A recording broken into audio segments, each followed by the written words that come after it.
Now, after the non-cooperation movement, we start with the civil disobedience movement started by Gandhiji in the year 1930. What was this civil disobedience movement's main aim? Like if you remember in non-cooperation, I had told you that Gandhi said that we don't want to cooperate with the evildoer, that is the Britishers. So the main aim of the civil disobedience was to paralyze the British administration by not obeying their rules and regulations. Very simple. The main aim of civil disobedience movement was to paralyze the British administration by not obeying their rules and regulations. Now, which were the causes that led to civil disobedience movement? The first cause was Simon Commission. This all causes, they do come for 2 mark separate questions also. Simon Commission. This commission was brought by the Britishers in November 1927. The Britishers, they appointed a commission under the chairmanship of Sir John Simon. Why was this Simon Commission appointed? Very important. The Simon Commission was appointed to investigate the need for further constitutional reforms. The need for furthering the constitutional reforms. Reforms means changes. I repeat, very, very important. Why was the Simon Commission started by the Britishers? To investigate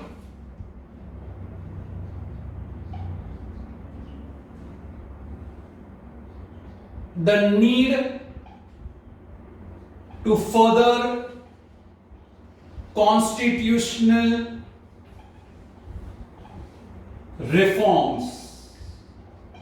That is why Simon Commission was appointed by the Britishers. But this Simon Commission was opposed by the Indians. Why was it opposed? Now imagine, constitutional reforms were for Indians, but this commission had got 7 British members of parliament.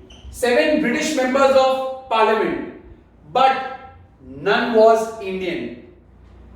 That is the reason why Indians felt that it was a violation of principle of self-determination and a deliberate insult to the self-respect of Indians.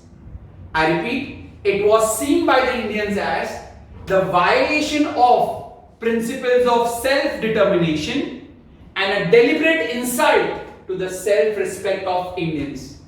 But obviously, it was an insult. Imagine you are forming this commission for constitutional reforms of India, in which this commission had got 7 British members of parliament. None of the Indian was present. So, but obvious, the Indians were not supposed to like this. And that is the reason why we felt that it was a violation of principles of self-determination and a deliberate insult to the self-respect of Indians. That is why the Indians boycotted the Simon Commission. A 2-marker answer. Why did Indians boycott the Simon Commission? First, you need to compulsory write. Why was the Simon Commission formed? Simon Commission was formed because to investigate the need to further the constitutional reforms. Investigate the need to further the constitutional reforms. Now, since this commission had got all the British members, there was none Indian present in it, and that is why the Indians saw this as a violation of the principles of self-determination and deliberate insult to the self-respect of Indians. That is why Indians boycotted the Simon Commission. It was a commission under the chairmanship of Sir John Simon. This was the need. Why was Simon Commission formed? This was the reason. Why was it opposed? All 7 British members were there, not even a single Indian. Now, what happened was, wherever this commission used to go, Indians protested this in the form of black flags everywhere, writing "Simon go back, Simon go back." And in this, Lala Lajpat Rai, who was in the forefront of this protest, he was being lathi charged by the Britishers, and he got so many injuries, and later on he succumbed to the death. Lala Lajpat Rai died protesting in the event of Simon Commission. That was the first cause of civil disobedience movement. Now we go to the second point. Under the second point, we have Declaration of Purna Swaraj. Now, what was this Declaration of Purna Swaraj? Again, now you need to understand the story behind this entire point. If you remember, we were opposing the Simon Commission. Why were we opposing the Simon Commission? I told you, because all the members were Britishers, none of the Indians was there. Simon Commission was formed for constitutional reforms. Now, what happened was, we Indians had prepared a Nehru report. Remember, we had prepared a Nehru report. Why did we prepare a Nehru report?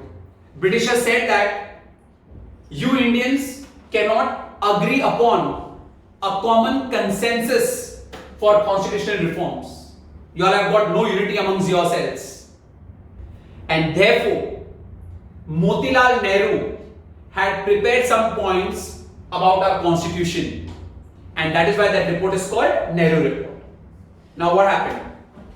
In the Calcutta session of the Congress, we had given the British 1 year's time to accept the Nehru report. I repeat, what was the Nehru report? Motilal Nehru had prepared some points for our constitution. Because when we opposed the Simon Commission, the Britishers said, you Indians have got no unity. You cannot make your constitution also. You all cannot agree upon a common consensus. That is why we Indians, under the leadership of Motilal Nehru, had prepared some points, and that is called Nehru report. So during the Calcutta session, first in the Calcutta session of the Congress, we had given the Britishers 1 year's time to accept the Nehru report. But this 1 year's time lapsed and we didn't hear anything from the Britishers. No positive from the Britishers about the Nehru report. And 1 year's time was lapsed. So, in the Lahore session of the Congress, these are all the sessions of the Congress. In the Lahore session of the Congress, we had decided that about the declaration of Purna Swaraj under Jawaharlal Nehru. Under Jawaharlal Nehru, we had given a call for Purna Swaraj in the Lahore session. Why does this happen? Because in the Calcutta session, we had given 1 year's time to the Britishers to accept the Nehru report. 1 year lapsed. We did not hear anything positive from the Britishers, and that's when in the Lahore session of the Congress, under the presidentship of Jawaharlal Nehru, we had declared Purna Swaraj. Now, what was the program of the Lahore session? Program of Lahore session when this happened. First point, that is start civil disobedience movement. We are doing the program under the Lahore session. What all was decided? Second, 26 Jan to be observed as Purna Swaraj Day, complete independence. Third point, resignation of members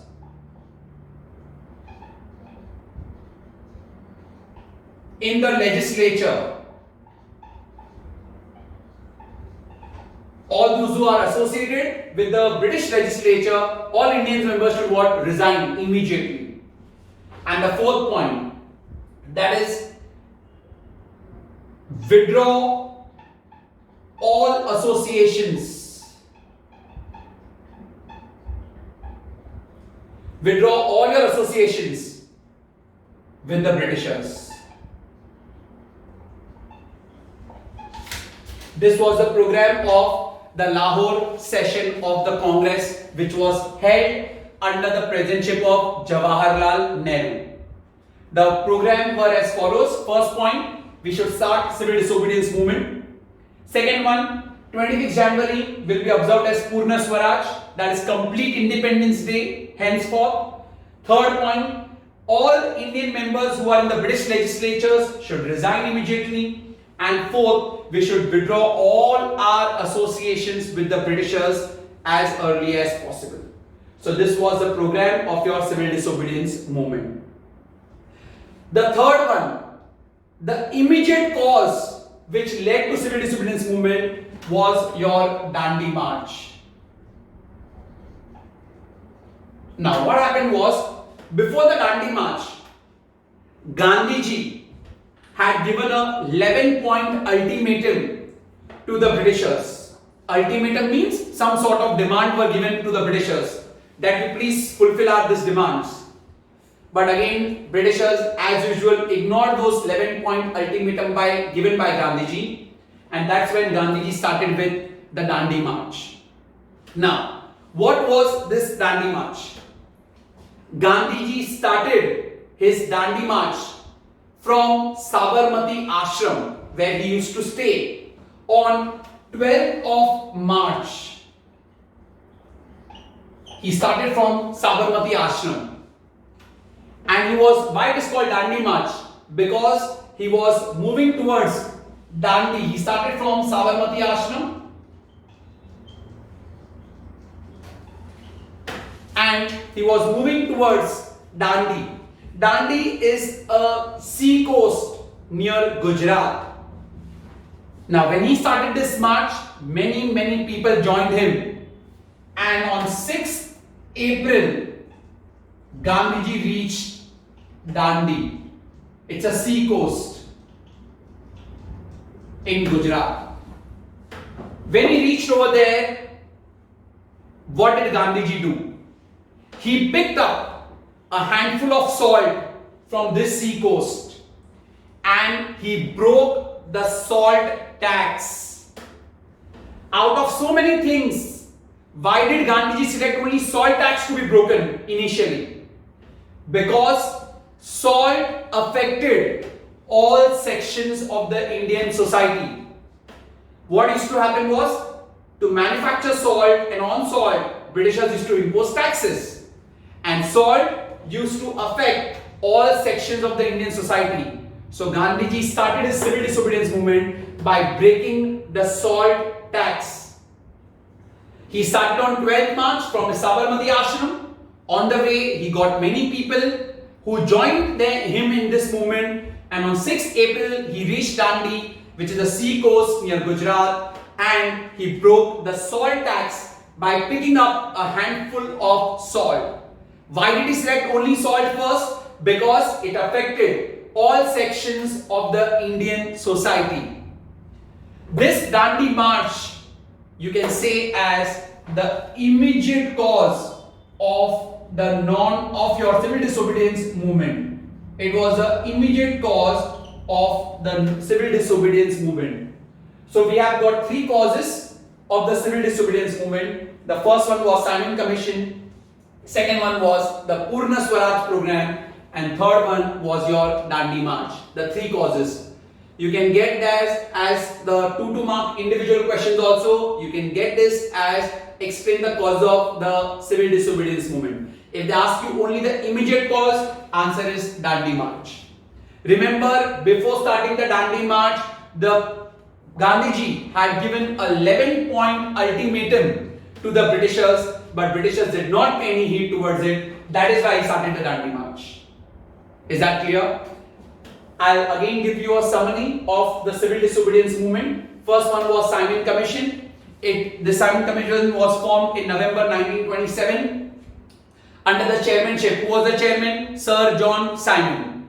Why was the Simon Commission formed? To investigate the need to further the constitutional reforms, changes in the constitution. But if you remember, I told you Indians had boycotted this Simon Commission. Why did we boycott the Simon Commission? because it comprised of 7 British members and there was no Indian. So the Indians saw this as, you need to write this line compulsory, a violation of the principle of self-determination and a deliberate insult to the self-respect of Indians. Then wherever the Simon Commission used to go, we Indians showed black flags and with the slogan Simon go back. If I ask you, a leader who was in the forefront to lead the Simon, to protest against the Simon Commission, it was Lala Lajpat Rai. And in this movement, he was lathi charged, or he was bitten with the lathis by the Britishers, and the injuries were so grave that later on he succumbed to death. That was Simon Commission. Declaration of Purna Swaraj. In the Calcutta session, we had given 1 year time to the Britishers to accept our Nehru report. 1 year time got lapsed. Britishers did not answer anything in positive. So, after 1 year, in the Lahore session of the Congress, we declared the resolution of Purna Swaraj under the presidentship of Jawaharlal Nehru. What was the program of the Lahore session? First, to start the civil disobedience movement. Second, 26 January to be selected as Purna Swaraj Day. Third, all Indian people who are in the British legislature should resign. And fourth, we should withdraw all our associations with the Britishers. Third, the Dandi March, the immediate cause or the main cause of the civil disobedience movement.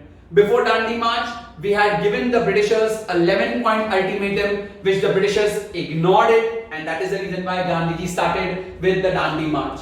He started on 12th of March from his Sabarmati ashram, reached Dandi, a sea coast, on 6th of April. He picked up a handful of salt and broke the salt tax. Britishers used to levy tax on salt, and you are doing civil disobedience, so not to obey. That is the reason why he broke the salt tax. Why did he select salt only? Because it affected all sections of the Indian society. Am I very clear with this? Now, if you remember, we had done program of non-cooperation movement, Swadeshi and boycott. Likewise, we have got program for civil disobedience movement. Give the program of civil disobedience movement. A very, very important answer. Small points, but this has come in boards also for 4 marks. First point, defiance of salt laws. Defiance of salt laws. That is not to pay any salt taxes, what Gandhiji had already done earlier. Second one, boycott of British goods, which already they had told. Third, non-payment of taxes and revenues. Not to pay any taxes and revenues to the Britishers. And fourth point, boycott of liquor and other goods. This was the program of civil disobedience movement. 4 points, 4 marker answer they have asked in boards. First point, defiance of salt laws. Second, boycott of British goods. Third, boycott of liquor. And fourth, non-payment of taxes and revenues. This was the program of civil disobedience movement. That's it. Remember, do not get confused. Program of non-cooperation movement, we had Swadeshi and boycott. Under boycott we had done 4 points. Under Swadeshi we had done 4 points. I hope you remember that. This is program of civil disobedience movement. So civil disobedience movement, only simple 4 points. There is no bifurcation as such. So causes of civil disobedience movement, there were 3, Simon Commission, then we have got Declaration of Purna Swaraj, third one is Dandi March. And this is a separate question, program of the civil disobedience movement.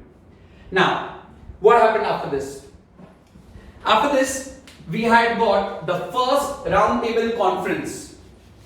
The first round table conference was held in London. The first round table conference was held in London. RTC, Round Table Conference. This was held in London. Now, this Round Table Conference was supposed to be between the Britishers and the Congress, the main party of India. But if you remember, we Indians had boycotted the Simon Commission. Why did we boycott the Simon Commission? Because in this commission, none of the Indians were present. And the Simon Commission was to bring constitutional reforms. So this roundtable conference was held for this same purpose of constitutional reforms. But as I said, since Indians boycotted the Simon Commission, so the Congress did not attend this roundtable conference. However, the other minority section from India, the Muslim, the Parsis, the Anglo-Indians, they all went. But Britishers understood that without Congress, the main party, the constitutional reforms cannot be initiated. So first roundtable conference failed. There was a failed, and the main reason was Congress did not attend. Why Congress did not attend? Because they were anyways against the Simon Commission. That is the reason why. And Britishers thought that without Congress, the main party of India, there cannot be any constitutional reforms. So the roundtable conference failed. First roundtable conference failed. Though other minority sections had attended, but without Congress, Britishers did not want to initiate any constitutional reforms, and thus the first roundtable conference failed. Now, Britishers were hell-bent on the reforms, but without Congress nothing can happen. The main person from Congress was Gandhiji, and that time Gandhiji was in jail. So, Lord Irwin, the Viceroy, that time in India, he had started a pact called as Gandhi-Irwin Pact. Gandhiji was in jail. Now, Lord Irwin, the Viceroy, could not have direct confrontations with Gandhiji. So, he started negotiating with Gandhiji through two Indians, that is Tej Bahadur Sapru. He started negotiating with Gandhiji. Who started negotiating? Lord Irwin. Who was Lord Irwin? The Viceroy. Now, here both of them, they agreed upon certain points, and that is called Gandhi-Irwin Pact. Which were the points which the British government agreed? According to the Gandhi-Irwin Pact, what points did the government agree? First one, that is, we will withdraw all ordinances. Ordinances were the laws, the temporary laws. We will withdraw them all. Second, manufacture salt freely. If you remember, we had told that we will not pay any salt tax, so Britishers allowed us to freely manufacture salt also. Third one, the Britishers also agreed to release the confiscated properties of satyagrahis.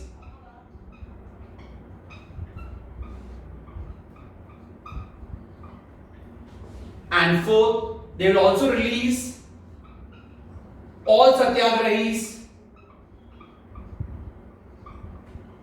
who are in prison.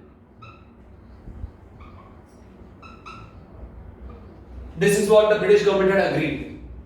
First point, we'll withdraw all our ordinances and end all prosecutions. Second, we'll freely allow you all to manufacture salt also. Third, all your confiscated properties will be given back. And fourth, we'll release all your prisoners also. The satyagrahis who were prisoned, they will release them also. So, then what did Gandhiji agree to? In turn, Gandhiji also agreed on certain terms. Gandhiji said that I will participate in the second roundtable conference.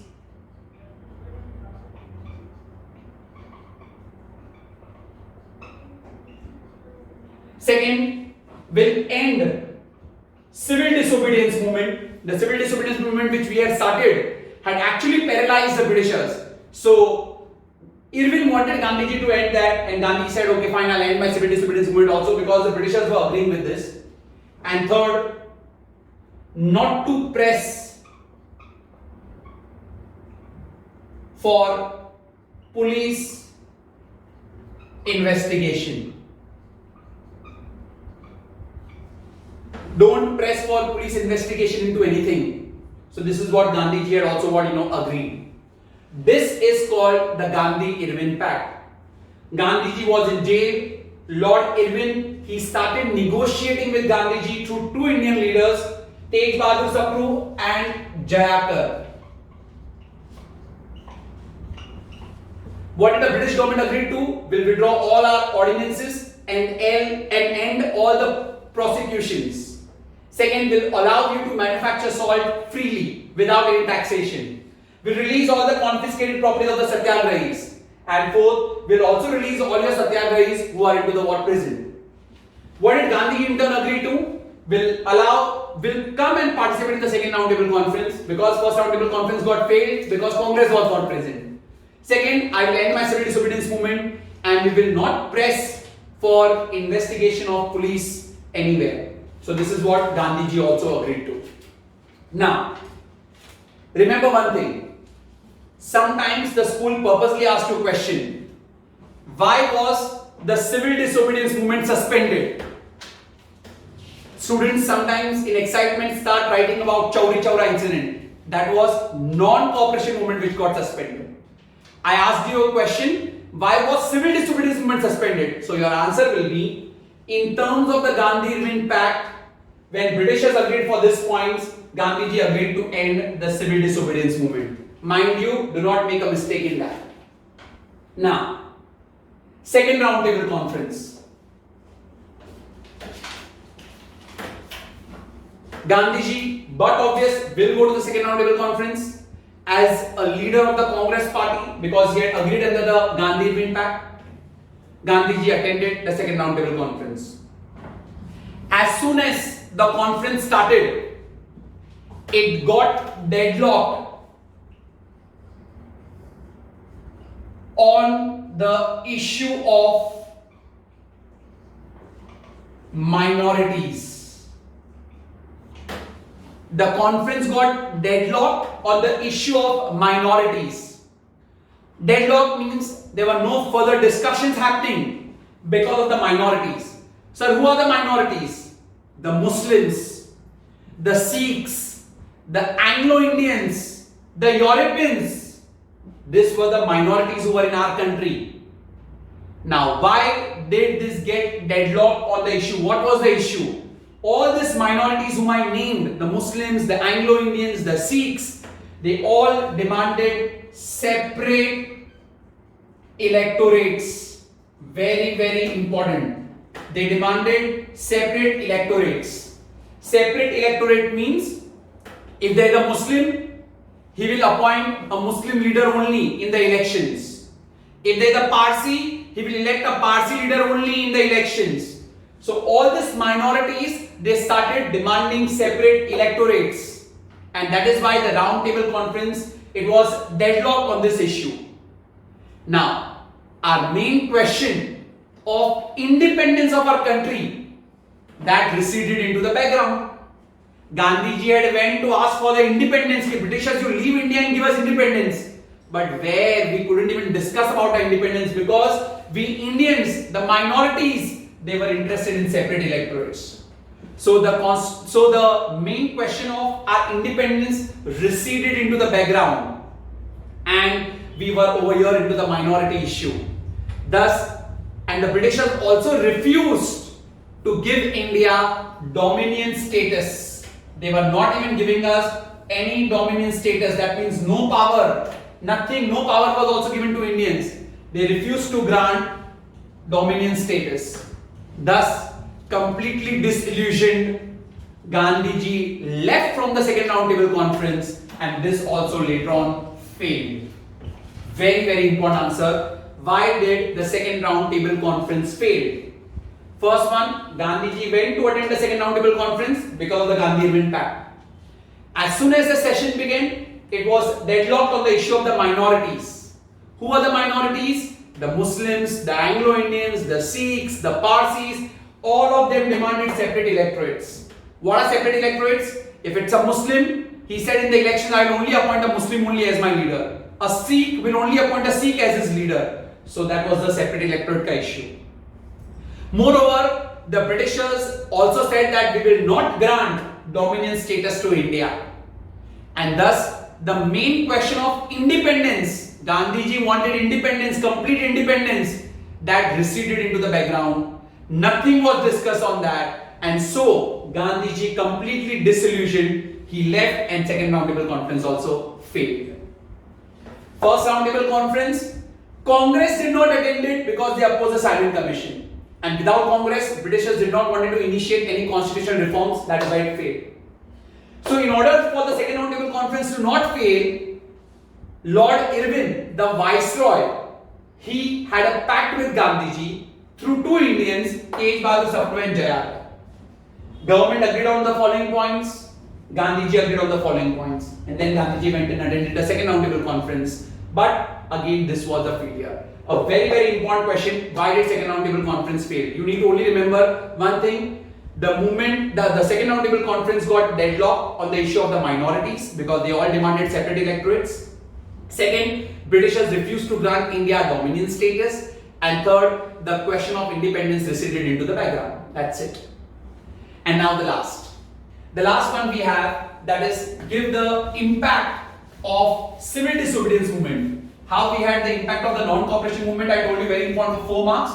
Same way, the impact of civil disobedience movement.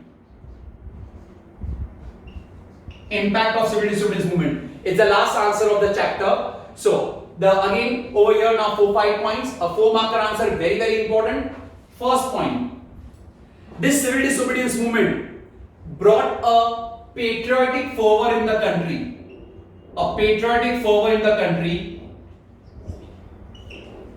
There was a patriotic fervor in the country which will not let the British sit calmly. That means people had got that feeling of nationalism, that patriotism, that we have to fight against the Britishers. So a movement of patriotic fervor against the Britishers which will not allow the Britishers to rest calmly. Second point, it again became a mass movement. Like the non-cooperation movement, everybody participated in this movement. The women, the children, the merchants, the farmers, everybody had participated in this movement. Thus, it became a mass movement. Third, the true sense of non-violence was understood by the people now. People understood that by non-violence also we can bring the Britishers to their knees. How? Now Indians could resist violence. We could resist violence through tolerance and courage. This civil disobedience movement gave us enough of courage and tolerance that now we can resist violence. That means, however the Britishers want to be violent, but we will only go on the principle of non-violence. I repeat the 3 points. First, this movement brought a patriotic fervor in the country which will not allow the Britishers to rest calmly. Second point, it was a mass movement because the merchants, the farmers, the workers, the women, the children, everybody had participated. Third, people understood the significance of non-violence. Now they can resist violence through tolerance and courage. Fourth point, this civil disobedience movement was led under the leadership of Birla and Harijan Sevak Sangh. The movement was led under the leadership of Birla and Harijan Sevak Sangh. This, under their leadership, it improved the social conditions. Now, what social conditions were improved? The depressed classes were now allowed to go into the temples as well as to to draw water from the wells. Earlier, the depressed classes, they were treated as untouchables. They were not allowed to go to the temples. They were not allowed to draw water from the wells. But now, under the leadership of Birla and Harijan Sevak Sangh, it changed their conditions, and now they can go to the temples also, as well as can draw water from the well. The fifth point, the importance of women. The civil disobedience movement brought the women out of their homes, and people understood that they also play a very important role in our national movement. And the last point, people also started Prabhat Fairies. Now, Prabhat Fairies are early morning, people used to chant songs, slogans for our independence. The students, especially the children, they started with Vanara Sena, and the girls, they started with Manjari Sena. So imagine the students also had they were supporting wholeheartedly to this civil disobedience movement. This was the impact of civil disobedience movement, significance of civil disobedience movement, a 4-marker, very, very important answer. Once again, first point, the movement brought a patriotic fervor in the country which will not allow the Britishers to rest calmly. Second point, it was a mass movement, same like non-cooperation. Everybody participated in this movement. The children, the women, the merchants, the peasants, everybody. Third, people understood the importance of non-violence. They said that now violence can be resisted through tolerance and courage. We got enough of tolerance and courage, and now we can resist all sorts of violence. But we will not become violent, come what may happen. Fourth, under the leadership of Birla and Harijan Sevak Sangh, it changed the social conditions. What was the social conditions which changed? The depressed classes, they were now allowed to go to the temple. They were now allowed to draw water from the well. Women's importance was understood. The women were brought out of their homes, and people understood their importance, their significance in the national movement. And lastly, people also carried on with Prabhat Fairies, under which they sang songs, slogans early in the morning, through the streets. The children, the boys, they started with their Vanara Sena, and the girls, they started with Manjari Sena, that is the cat army. This was the impact of civil disobedience movement. So, I finished with this very important chapter from board's point of view. Chapter number 6, that is your mass movement and Gandhiji. The mass movements were two. One was non-cooperation, one was the civil disobedience movement. It has got a weightage of around 10 to 12 marks at least in the boards. So I request you all to go through the entire chapter when you are listening to this, and also open your textbook along with it. Also mind you, as I have always told you, for history civics, see that the beginning of the chapter there is a syllabus. We are supposed to cover only the syllabus, nothing else. So I have been going through that syllabus only, point wise. Accordingly, we have finished this particular topic. Do send your doubts, difficulties, and listen it with discipline, with commitment, so that this important chapter is over. All the best everyone. Thank you very much.